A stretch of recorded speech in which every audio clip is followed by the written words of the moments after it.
Hey Siri, it's time to start the show. It's 8:34 a.m. Good morning. Siri, it's time for me to start recording the podcast. You don't have any podcasts matching recording. You're not helping.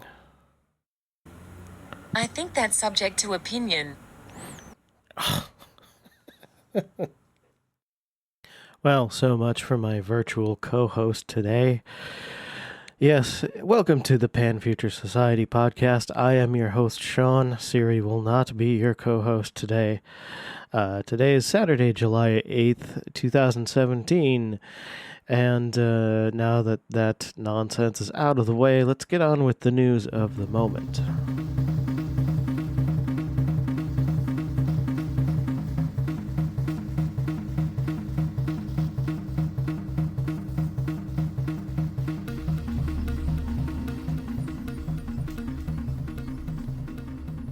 All right, this week I have some potentially interesting technology news. Digital camera maker Red wants to make a phone that will show you holograms. They're releasing a phone, the Hydrogen 1, expected to ship early 2018. And if you've never heard of Red, I don't think they make a lot of consumer level stuff. They make a lot of really high-end cameras and technology that's used to make movies, or if you've seen the recent live 4K stream from the International Space Station, that was done using a Red camera. In their press release, they've said it's no longer necessary to carry or charge another device to enjoy multidimensional content. Experience look-around depth in the palm of your hand, no glasses or headsets in sight. Yes, that is what is expected out of this device, that you will not have to wear special glasses or VR goggles or something like that to see the holograms. But at this point, we don't really know much else about it. We don't know if it's going to be a projected hologram or perhaps just a 3D appearing surface. But keep your eyes open to see if they release some more specs and if the hype matches, or the actual product matches the hype here. And in other news this week, I didn't find a space thing I wanted to cover. There's lots of space news out there, but for the futurism type thing, we'll save a few of those for another day. But if you're looking for a regular dose of science news, I highly recommend subscribing to Science Magazine and get a digital version of it. And in this week's Science Magazine, there is a large feature section on artificial intelligence in science. They have stories about AI being used to search for new particles, neural nets being used to sort through data from the Large Hadron Collider, AI algorithms being used to analyze people's moods from their pictures, looking through genomes for causes for autism, using algorithms from AI to clarify some pictures from astronomical observations, like galaxies. If you have a grainy image, they've gotten a lot better at getting the computer to decide if it is a galaxy or not. And there are also some AIs and robots doing some chemical experiments. They're pretty much entirely self-contained. It's very interesting. A company called Zymergen, which is doing research on microbes, trying to find ways to increase the production of useful chemicals from these microbes. And they're using a system that uses robots and AI to experiment. And not only is the robot conducting the experiment by pipetting the way someone might do it, might have done it by hand to mix chemicals in the past. The robots are a lot more subtle and can do things on smaller scales, but they're also using AI to interpret the results from those experiments. So AI all over in science, perhaps moving our discoveries along a little faster. And for more and more science news every week. Check out Science Magazine. I'll link to it in the show notes. And if you do subscribe to the paid version, you'll also get access to some really interesting research papers. Some of them for people like me who aren't educated, trained scientists. Some of them are a little over my head. But you get to peek into some research being done perhaps before it hits the news, especially hits the news with some misleading and awful headline that has nothing to do with the actual content of the experiment. So check that out. I'll put the links in the notes. And that is your news of the moment.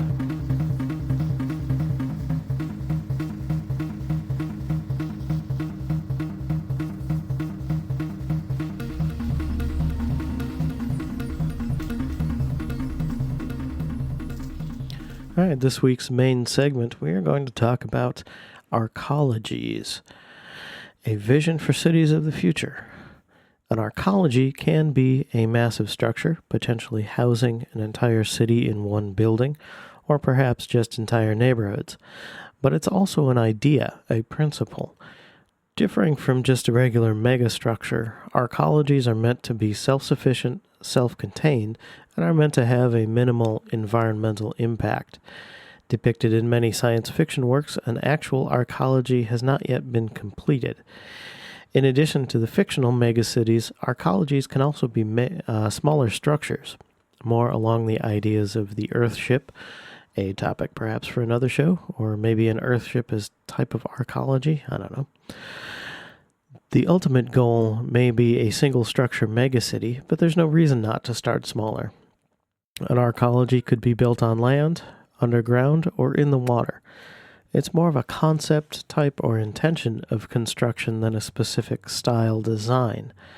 A way to lay out a city or a neighborhood to be pedestrian-friendly, to have all your needs nearby. As we attempt to save ourselves from ourselves, I think arcologies could be vital to the future of humanity on Earth.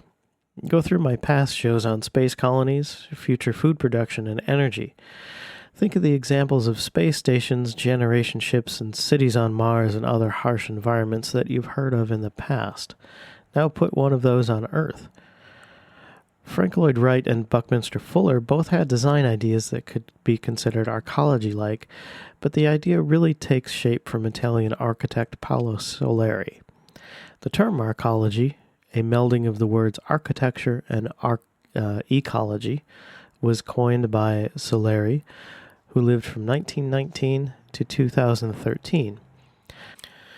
A one-time student of Frank Lloyd Wright and a lecturer at Arizona State University, Soleri also wrote various books and essays on the topic.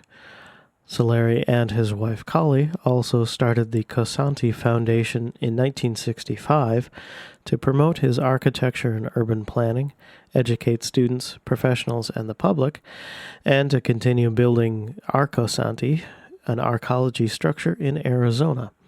Though not complete, Arcosanti continues to be a place for experimentation and hosts many workshops and events. You can also visit the site and stay overnight, take in the sights, and get something to eat while you're there.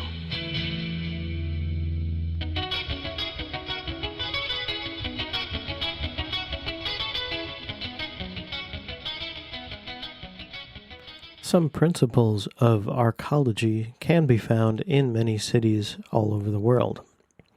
Certain urban projects reflect these principles, particularly pedestrian systems that you find in many big cities. Some examples include the Plus 15 system in downtown Calgary. This one is, as far as I know, the longest skywalk in the world today. It is 16 kilometers. It's almost 10 miles in total length that you could walk without going down to street level. Other cities such as Minneapolis and Chicago, Quebec, and Houston have very long tunnel systems as well. In addition, the Vegas Strip has something that's actually very similar like this that can keep you out of the heat. McMurdo Station in Antarctica is somewhat of an arcology. It's technologically advanced and relatively self-sufficient, with living and entertainment space for about 3,000 people. However, it's not very self-sufficient because it needs deliveries of food and fuel to keep going.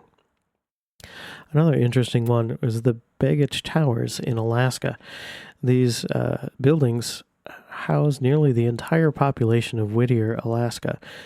Due to the cold and harsh winters and the bad weather, these two buildings have residential space as well as a school, a grocery, and municipal offices. Whittier also had a second structure at one time called the Buckner Building, but it was deemed unfit for habitation after an earthquake in 1969, though it is still standing.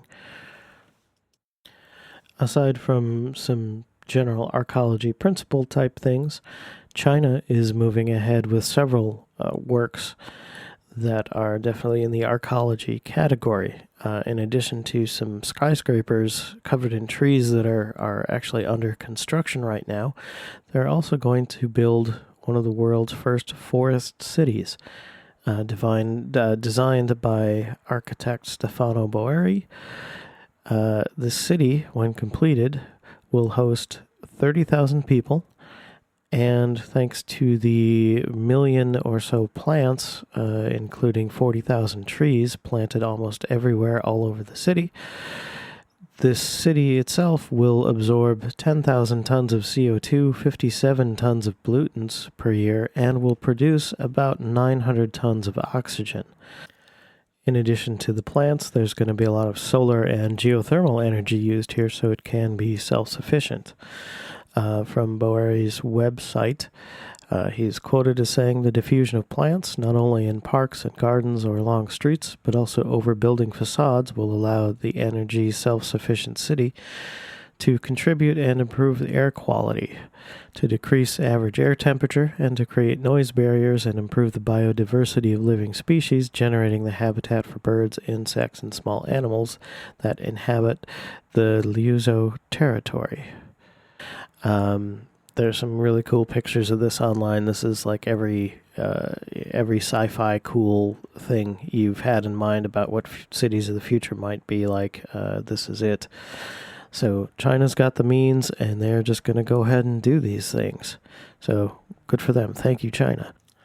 In other parts of the world, some large buildings, office towers and residential towers, have shops and offices and living space and are in some ways nearly self-contained, although their impact on the environment has not been a big consideration until recently.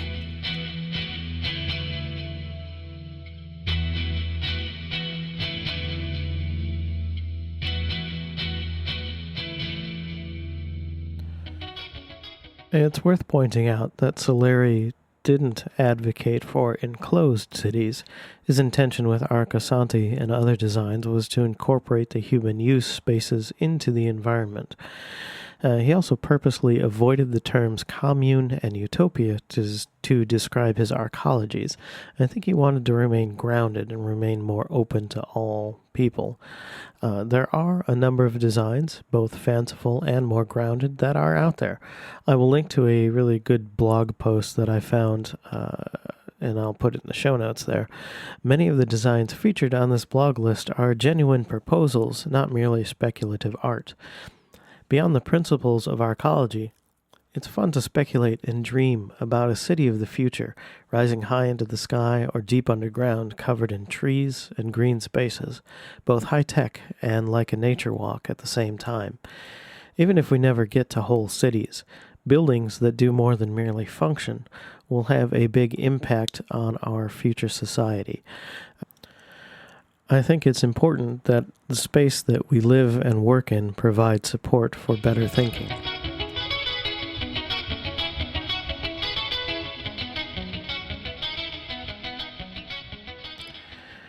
Main Street in Springfield, Oregon, where I live, is razor straight for about 6 miles. Downtown, such as it is, at one end, and I live just about all the way at the other end before it makes a curve in any direction. From time to time, I drive downtown, And I think about mile after mile after mile of one-story buildings that I pass. I can only speak for the United States, but we've done a poor job of using our space. I understand the desire for privacy and that some businesses require certain space, but we should do much better than we are.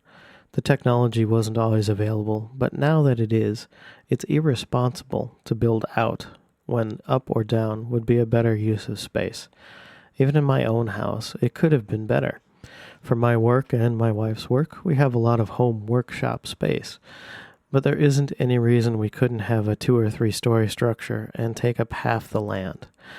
I hate to put this in the I hope we can do something before it's a crisis category, but we need to radically rethink what we expect from our living and working spaces. Whether we get to full domed, beautiful cities that invite nature into our everyday space is a subject of future speculation, and I would like to get there. But even if we don't get to that point, it would certainly be beneficial, I think, to us, to our headspace, to adopt some of the principles of arcology.